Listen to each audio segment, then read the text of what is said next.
Mater, queridísima institución, y al Instituto Nacional Electoral por la invitación para participar en este foro, donde trataremos un poco de ver qué está pasando con el choque de dos grandes, digamos, temas contemporáneos, las elecciones y lo digital. A mí me gustaría iniciar con una provocación, analizando 7 conceptos que me parece que son relevantes para entender el choque entre elecciones y digital. Son dos realidades. Lo digital está cambiando nuestro ecosistema de comunicación, nos está rebasando, ¿no? La tele, la radio, los medios tradicionales pues se ven superados, rebasados por una dinámica digital que parece no estar en control de nadie, ¿no? Es una creación de tercer orden, ¿no? Que tiene su propia lógica. Entonces me gustaría arrancar con la primera de estas 7 reflexiones o 7 conceptos. El espacio digital como un espacio adicional para la contienda. ¿Cómo se nos amplió, digamos, en lo digital la discusión de lo político electoral?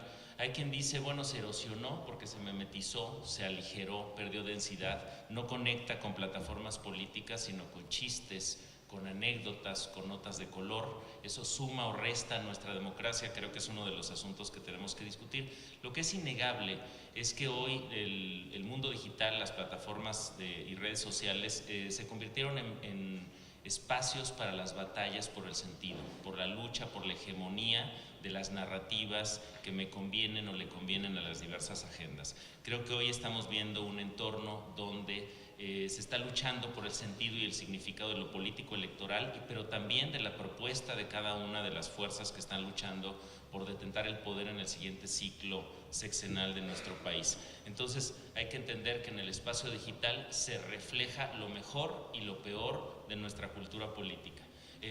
¿Por qué sucede lo que sucede en las redes sociales? Porque son un espejo de nuestra propia manera de ser y nuestra propia manera de enfrentar, digamos, la realidad y las filias y fobias político-electorales. Segundo concepto, las fake news. Desinformar es una estrategia. Hay que entender que las fake news, las noticias falsas, no son una travesura de adolescentes de alto conocimiento tecnológico, son negocios multimillonarios donde se gana dinero y se gana muchos millones de dólares. Esto tiene que ver con la dinámica con cómo se comercializa y se monetiza y se gana dinero en lo digital, que es básicamente muy parecido, por cierto, a lo que pasaba con los medios tradicionales. Nuestro tráfico es lo que se monetiza. Nuestra presencia, cada vez que le damos clic a un sitio web, alguien está ganando dinero. Cada vez que vemos una nota que nos llama la atención y dice, el candidato X mató a alguien cuando era niño, ¿no? Por decir una tontería, y le damos clic, en ese sitio de noticias falsas alguien está ganando dinero por nuestro tráfico, por nuestra atención y por nuestra presencia. Hay que entender que las noticias falsas entonces no son travesuras, son parte de un negocio multimillonario que tiene responsables y que tiene agendas detrás. Esto es muy importante para entender que no son fenómenos, digamos, que haya que tomar a la ligera. El tercer concepto que quiero proponer aquí es el de los algoritmos. En las plataformas sociales lo que premian es nuestra permanencia. Lo que le conviene a las redes sociales, a Facebook, Twitter, Instagram, etcétera, es cada minuto que pasamos navegando en esas plataformas, digamos, ganan dinero, ¿no? Entonces hay una métrica que se llama en inglés average time spent, o tiempo promedio invertido o gastado en un sitio web, y eso hace que las plataformas curen la información, digamos, metan algoritmos para seleccionar la información a la que somos expuestos, premiando la información que nos hace sentir bien, la información que nos alegra, la información que coincide con nuestro punto de vista, porque así alarga el tiempo que pasamos en esos espacios y por lo tanto empieza a ser un negocio nuestra presencia de nuevo y nuestro tráfico.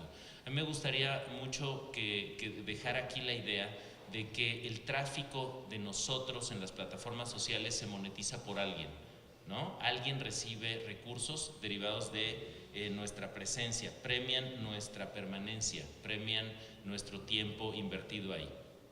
Cuarto concepto, de nuevo en esta presentación inicial de provocación, el concepto de posverdad, ¿no? Que ya entró a los diccionarios. Ahí el diccionario Oxford lo reconoció el año pasado como un término, un neologismo. ¿Qué quiere decir la posverdad? Que estamos, los individuos, los consumidores de noticias, de información, estamos premiando la información que nos gusta sobre la información verdadera. Es más importante que la información coincida con mis puntos de vista, mis prejuicios, mis prenociones, mis filias y mis fobias, que sea verdadera o que sea falsa. Entonces, en la era de la posverdad parece que los seres humanos nos concentramos en creer lo que queremos creer y creer lo que nos gusta creer, más allá de creer lo que es verdad o es falso. Yo creo que ese concepto es fundamental para entender cómo estamos recibiendo, por ejemplo, hoy la propaganda política, legítima o no. 5, el quinto concepto es un concepto un poquito viejo, pero me parece que es importante también incluirlo en esta discusión, que es el concepto de cámara de eco. Los seres humanos nos estamos encerrando a partir de la curaduría que hacemos de nuestras propias redes sociales, nos estamos encerrando, imagínense ustedes como si estuviéramos en un cuarto con personas que solo piensan como nosotros, ¿no? A mí me parece muy aburrido eso, pero nos gusta, nos sentimos cómodos, nos agrada porque valida que nosotros tenemos la razón y que los demás están mal.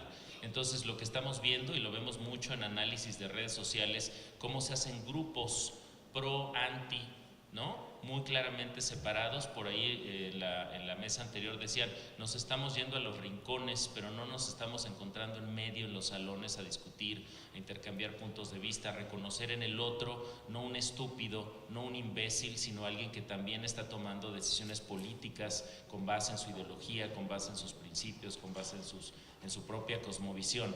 Creo que uno de los retos que tenemos hoy en democracia es cómo rompemos estas cámaras de eco cuidadosamente, artesanalmente fabricadas por nosotros cada vez que decidimos seguir a alguien y dejar de seguir a alguien, o decimos bloquear a alguien y no escuchar nunca más sus tontos comentarios sobre la realidad nacional o la elección, ¿no? Me parece que este autoencierro que nos estamos infligiendo como ciudadanos le hace daño a la democracia y nos hace daño a nosotros como individuos votantes, como ciudadanos que ejercen derechos políticos. El sexto tema que quiero colocar aquí en esta provocación inicial es el tema de las encuestas falsas, las pseudoencuestas y en general las informaciones falsas a las que estamos siendo expuestos en medio de esta elección. Particularmente me gustaría indicar digamos, el peligro de las robopolls o las encuestas masivas robotizadas, que son ejercicios que están denostados a nivel global, son mecanismos que digamos, se ven como metodologías viejas, poco precisas, y creo que su principal reto es que son metodologías que son incapaces para generar una muestra representativa de algo. Yo he dicho sistemáticamente que entre, digamos, adquirir un chango y ponerlo a tipear en un Excel, números al azar, y hacer una robopoll, pues más o menos obtienes los mismos resultados así de fiables, ¿no? ¿Por qué? Porque no estamos teniendo digamos, los criterios científicos, estadísticos para lograr una muestra. Y aquí me gustaría hacer un ejercicio, Ciro, que creo que ya lo habías visto en el auditorio anterior, en el evento de las encuestas, pero imagínense ustedes hoy en la mañana que estaban preparándose para salir de casa, en medio de la rutina inicial, el desayunito, etcétera, que alguien llama a su casa, ustedes contestan, o a su celular, y empieza una grabación que los invita, por ejemplo, a votar o a elegir, a responder una encuesta de intención de voto, pero es grabado, no hay un individuo del otro lado, hay una grabadora que nos está leyendo un mensaje. Por favor, alcen la mano, ¿quién colgaría? Bueno, una buena parte de las personas colgarían antes de llegar al punto donde tienen que elegir por candidato A, B o C. Entonces, ese es el reto que tienen las encuestas robotizadas masivas, que no tienen la capacidad de atraer nuestra manera de responder a esa encuesta, y entonces no logran tener una muestra representativa, y sin embargo ahí están, y están generando mucha información, particularmente en los estados.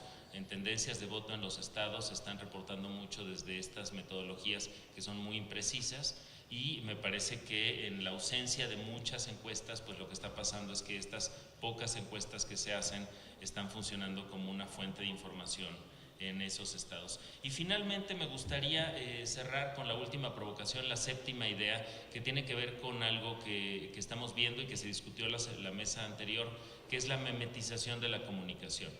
Hay quien ve en la memetización de la comunicación una erosión de la comunicación. A mí me parece que es un nuevo mecanismo. El meme es probablemente la mejor píldora sintética de comunicación que pueda existir. ¿Cuántos segundos necesitamos para entender un meme? ¿Qué eficiencia comunicacional tiene? ¿Le entendemos? No se necesita un doctorado para entender un meme. Los memes se están volviendo estructuras, cascarones vacíos de sentido, que se llenan de sentido con base en nuestras filias y fobias. Son, digamos, estructuras comunicacionales precocinadas, que se llenan con el sentido que nosotros gustemos, ¿no? A favor o en contra de algún candidato, a favor o en contra de algún fenómeno social o político, noticioso en México. Y me parece que más que, digamos, satanizar el meme, hace muchísimos años que Richard Dawkins inventó el concepto me parece que fue en los 70, para ilustrar cómo pasaban pedacitos de cultura, digamos, entre los seres humanos y entre sociedades. Me parece que el meme está siendo un fenómeno comunicacional que hay que estudiar en este proceso electoral y que probablemente está dando nuevos formatos y nuevas maneras de intercambiar información político-electoral en esta contienda. Y pues con eso cierro, con estas 7 provocaciones, 7 conceptos para discutir y arrancar esta mesa sobre espacios digitales y elecciones. Muchas gracias. Gracias.